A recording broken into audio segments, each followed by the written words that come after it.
I think that is a good sort of segue and transition to, you mentioned, I think you might have said how, or inferred that, getting into yoga maybe was more of like a part-time thing, right? Kind of on the side. And I'm just curious, like, what was kind of the main kind of work that you were doing, leading up, to getting involved with yoga?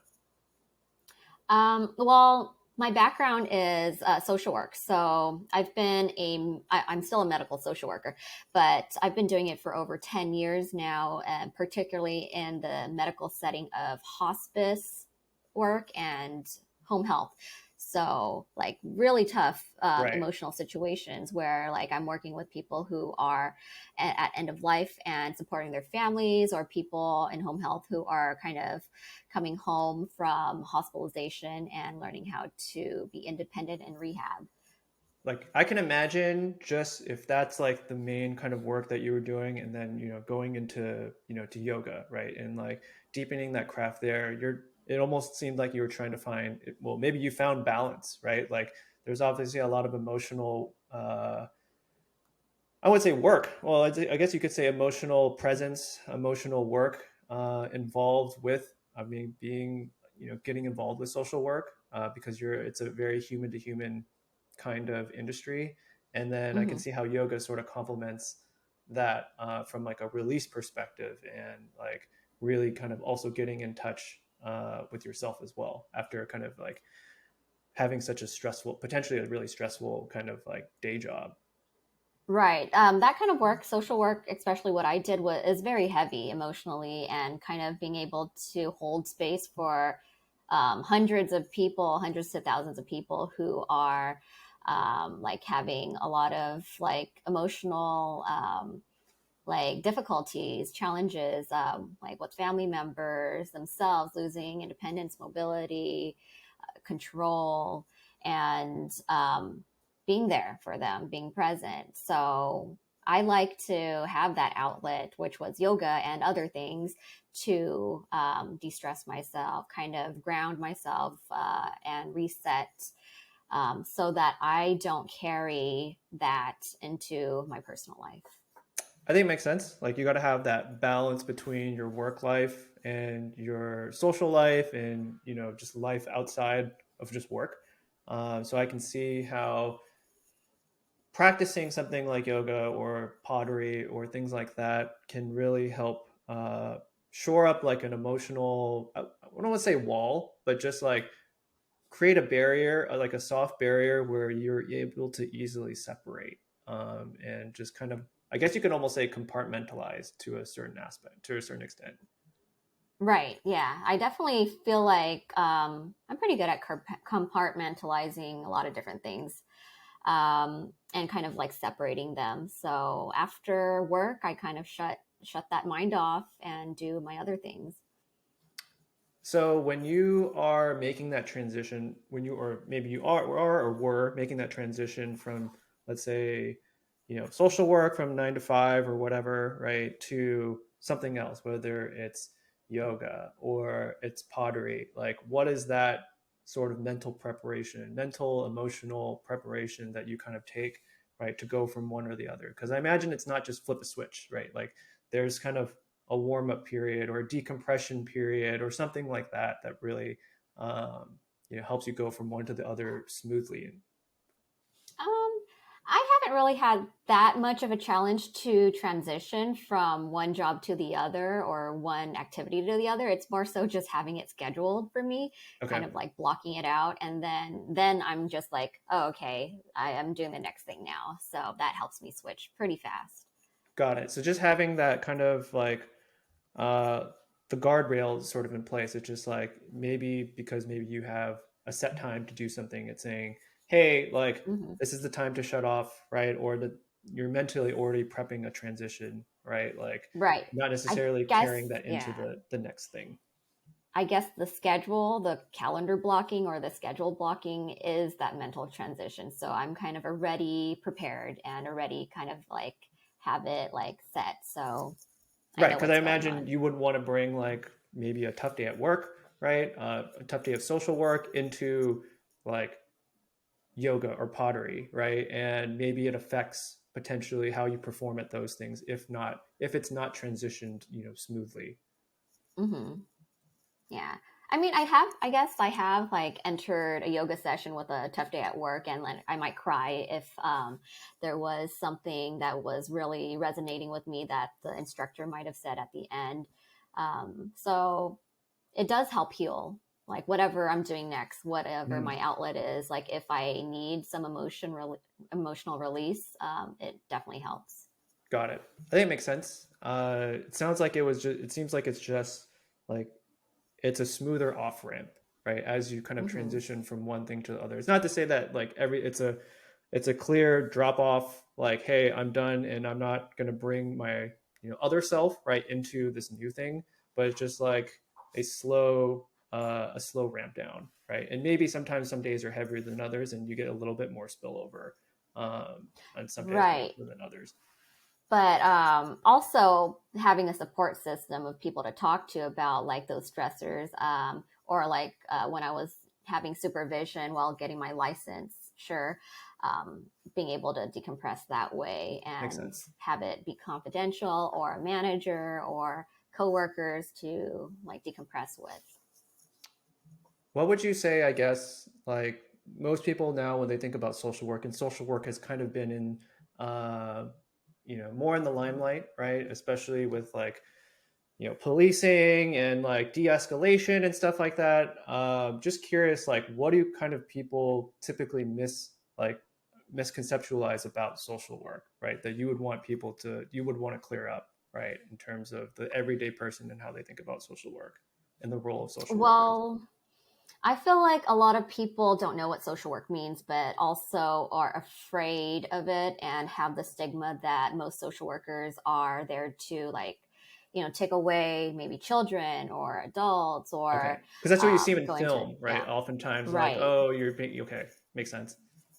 Right. But we're just advocates. We're advocates for, the different like departments we're in, or helping with kind of, there's so much in social work. It's super broad. There's like macro work, which is more policy, and then Hmm. they're like meso, which is like kind of in between. And there's direct work where you're like directly working with people with like in therapy or like patients. So it's so broad. I feel like most people don't understand how broad it is, and it's in a lot of industries and departments.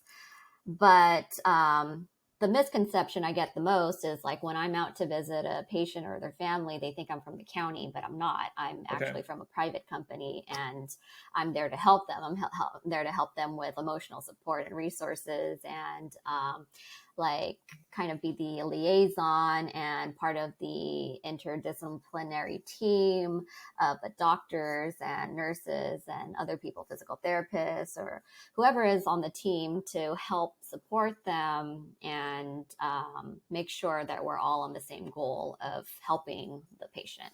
got it. So they So think you're I'm the bad guy, but I'm actually there to help.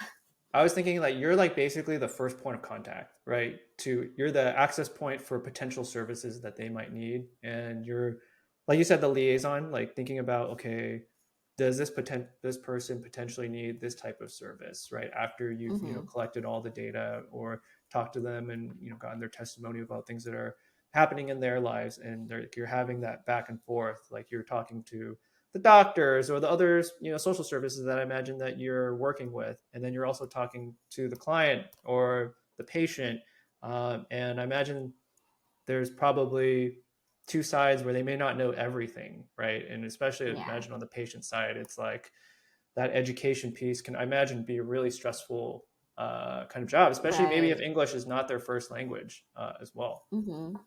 Yeah. Yeah, so there's so much re-education about the same things of my role to the people I work with, like the Got it. patients or their family members. Cool. I know that you eventually moved into a private practice. And is it therapy, right? A private therapy practice. Hmm. So tell me a little bit more about the decision to move uh, into or to create your own private therapy practice. Well, the goal when I was doing my grad school work as a social worker, the goal was always to get my license as an LCSW, which was kind of like drilled in us from the What is an professors. LCSW? Like, what does it stand for? It's a licensed clinical social worker, Okay, and that license allows me to have my own private practice where I can provide mental health therapy to others, got it. psychosocial mental health therapy, and so be a therapist Like, essentially. what is it like? What does it take to actually get that license? Like, what is the work involved? Because I think that background is really helpful to help really describe what it is actually like, what it is a social worker Mm-hmm. kind of provides, or like at least a So general template for that. for my license LCSW, it's the route is pretty similar to an LMFT, which is a licensed marriage and family therapist. Okay. But for me, I had to get my MSW, which is the master's degree, which is like at least 2 years full time. And then, so I got that degree, and then I had to have hours logged in. And I don't remember the hours exactly. I think it's 3,600 hours Okay. of clinical experience that is signed off by a supervisor. So I had to see a supervisor that I had to pay out of pocket because my company didn't offer one Hmm. um, every week for Okay. 2 years worth. So, yeah, whatever that is. Okay. And so I Was had that to what get was through that like an all, yeah, everyday kind of thing, right? Because you said 2 years worth. Was it like 5 days a week, 7 days a week, or just however? Like, what was like the it concentration was of work? 1 hour a week that One I hour. had a Okay. supervisor provide me supervision. And after I completed all those requirements, I had to take 2 exams, I believe. I feel like it's been so long that I don't really remember it as well, but I believe it's 2 exams. One is a law and ethics exam, and the other is like a clinical exam um, to get the LCSW, licensed clinical social worker license. And it's Got actually it's very rigorous, and it's very tough to get to that point. So I think I got it. So I graduated 2013 with my my MSWs, and got my license in 2017. I feel like because there's so many requirements, like people actually don't understand how much work goes into it. Like the the line between being ethical, I feel like is also really important as well. Because I think maybe the common misconception is like it's just someone off the street. Like I could be a therapist and just give, you know, advice as a friend, right? And I think it seems like therapy, whatever discipline you choose, is much more than that. Like there's a deeper meaning to it. There's, the client, patient sort of relationship and things like that. There's, what is the right way to de-escalate or to, Right. Yeah. approach, right, So a person. yeah, I've had a lot of trainings, a lot of trainings and certifications on how to approach, different situations, like maybe like some crisis situations, or I've had a lot of grief and loss training from my work as a like hospice social worker. So I feel like I'm pretty well versed in that, and providing emotional support to family members, like just counseling, or just helping them reframe through cognitive behavioral therapy, CBT, different thoughts patterns. So um, a lot of it is learning it on the job, but also having Right. a lot of trainings and certifications to get to the point of competency of being a therapist. So there is different frameworks for different licenses. And yeah, I like to work with kind of like a holistic approach. I think the question that I have for you as a therapist, and not asking for solicited like advice from me, but actually more, how do therapists, like when they want to go through therapy, right? Like, do they usually go see another therapist, right? Is it like, it's not something where you, like, how much do you self I think it utilize the cut out. things? Can you hear me? Yeah, I can hear you. I was going to ask, knowing that you have all this knowledge about therapy and whatever, specialization that you have, and if, you know, how much do you utilize that for yourself when you need to, it's not really like seeing a therapist, right? Like you can't really see I mean, you can think about it yourself, but how often do, like, say, therapists go to other therapists to help resolve some of those problems, if that makes sense? Oh, definitely. Like I have my own therapist, and I think most therapists are recommended to have their own therapist, or it's highly preferred. And if I have a therapist, I prefer them to have their own as well. So it's just another way to decompress and process things, and get yourself grounded again, reset, get yourself in check again, and not have like any of your own issues bleed into your therapy practice for your clients, because that wouldn't be helpful for them. It would be harmful. So being able to continually having your own self growth, being committed to having your own therapy is really important for me personally as a therapist. So that there isn't any transference in a therapy session with a client. Got it. Is it more like you want to make sure that you, like, I get the transference like part of it. Is it also to make sure that uh, you are, I guess, if you're trying to psychoanalyze your own, let's say, an issue that you're going through, right? Like having that third party, right, who doesn't necessarily know everything, right, that like you're personally going through, and being able to talk to someone as a third party, like I'm guessing you probably feel that that's something that can help reduce any bias like that you might have. Right. Yeah, I think that's one of the most helpful parts of having a therapist, is that they don't know, your circle. They don't know anybody. They're not related to like the issue. They're just there to listen and be able to hold that space. Got it. So I know we've kind of went on a tangent a little bit, and I wanted to know a little bit more about the niche of your private practice, considering that you mentioned that there are a bunch of different specialities, and wanted to know like what it is that you focus on. Oh, sure. So for me, my niche is working with or providing therapy to like primarily Asian American, like young adults, young professionals between the ages of 20 to 40 who are struggling with like some kind of life transition, um, maybe grief and loss, kind of going through difficulties with relationships, a partner, friends, family members, working through intergenerational trauma, being able to maybe build their confidence or wanting to build their confidence. Most of my clients have a lot of anxiety or work-life balance issues as well. A lot of people who seek me because I'm like Asian American myself, Right. and they like to have somebody similar to them. That's what they tell me. So that is my ideal client. But at the same time, those are not all of my clients. I definitely open up and welcome clients of any ethnicity, any background, if they are a good fit if we're a good fit. And so I do a consultation call to make sure. So you listed out, the wide range of I don't want to say problems, but more just issues, right? That people are, suffering internally, right? Or they need to, figure out how to resolve. Uh, what are the kind of the most common ones, right? I would say that, you often see that come to you, like on a kind of more repeated basis.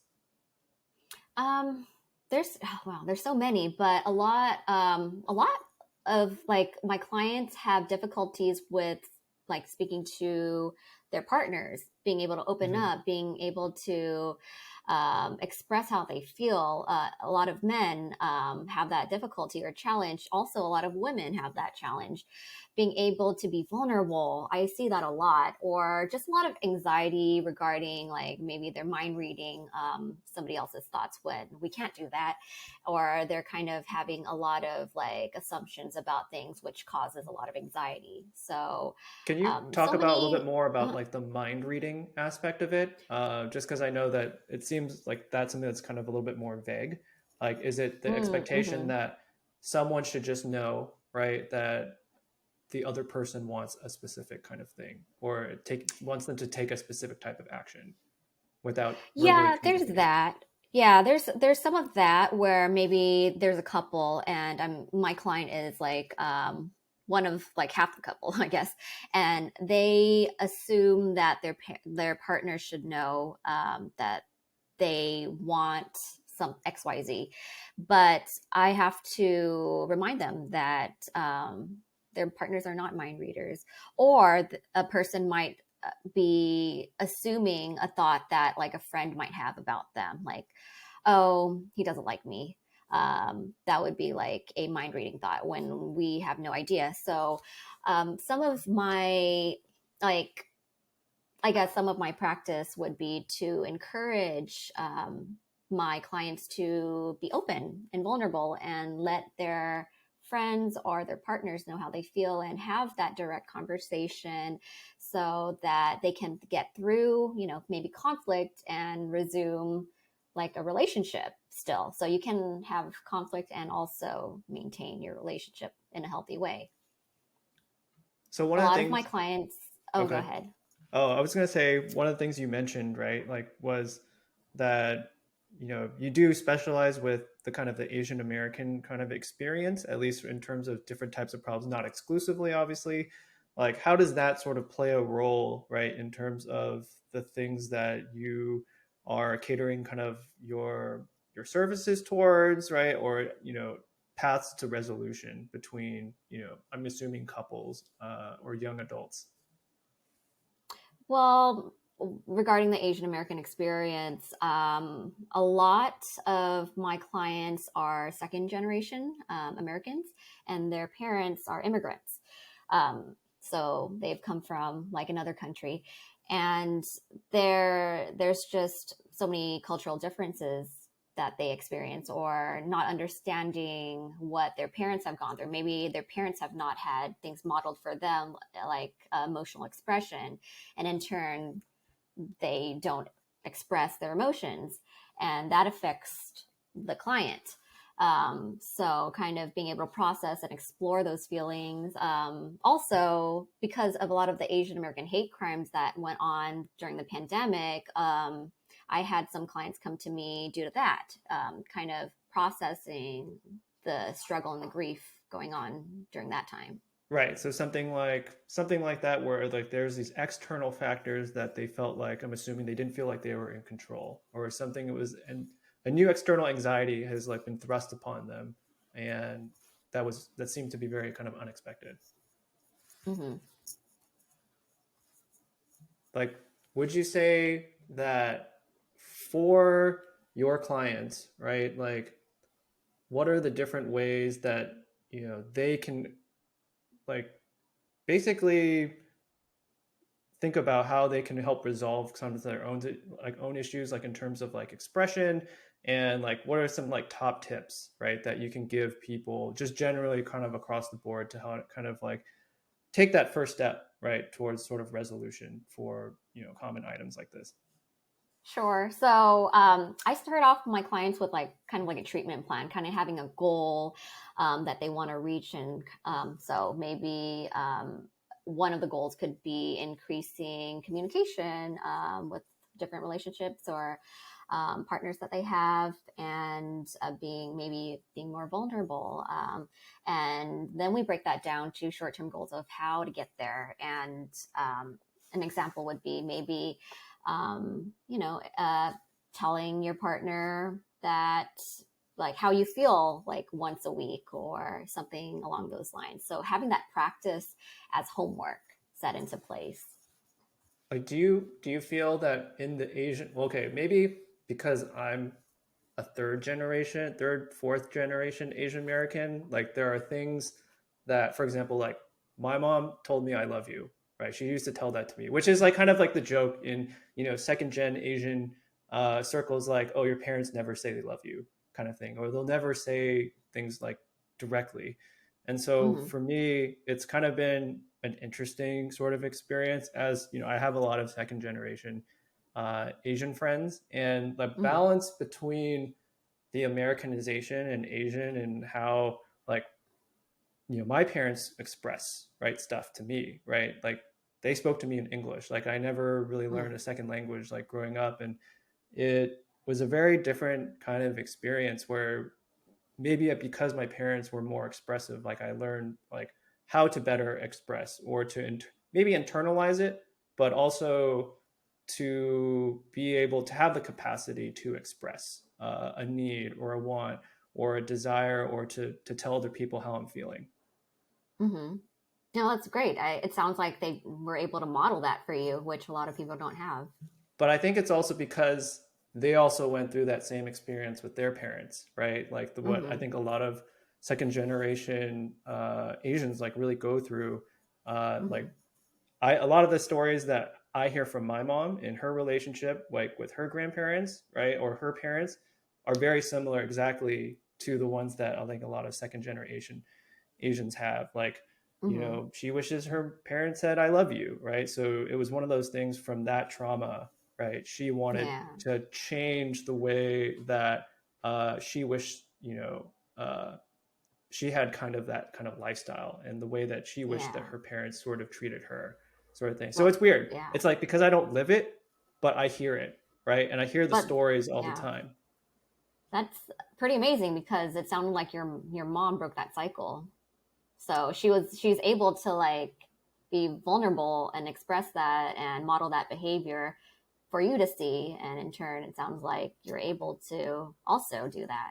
So the funny thing is, like, where she modeled that behavior from was TV, like American Mm-hmm. TV, because in the 60s and 70s, right? Like there wasn't really this huge Asian pride movement, I would say. Like Asians were generally still the minority. I mean, Asians are in America like generally a minority, but they didn't really have that kind of like speaking power or like this Asian pride of like I'm proud to be, Chinese or whatever Asian ethnicity that you were.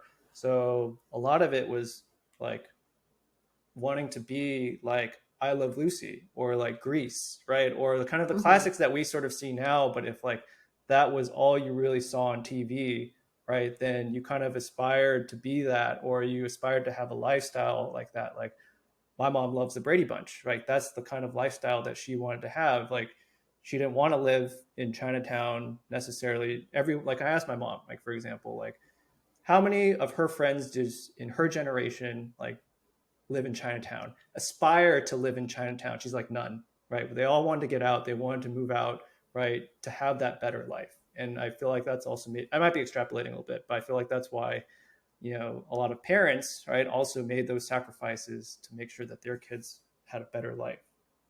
Mm-hmm. Yeah, so it sounds like your mom just wanted something different for herself, and she kind of created her own path.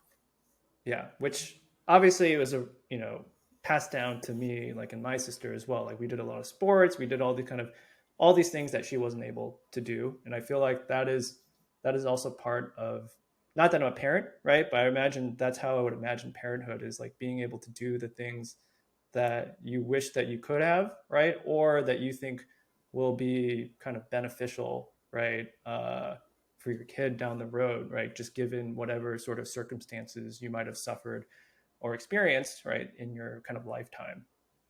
Mm-hmm. I mean, that's probably something to ask your mom to ask her directly. Yeah.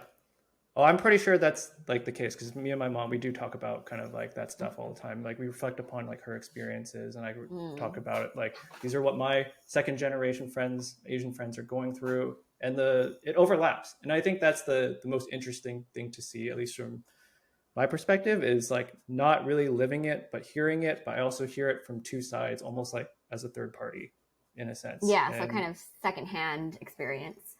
yeah,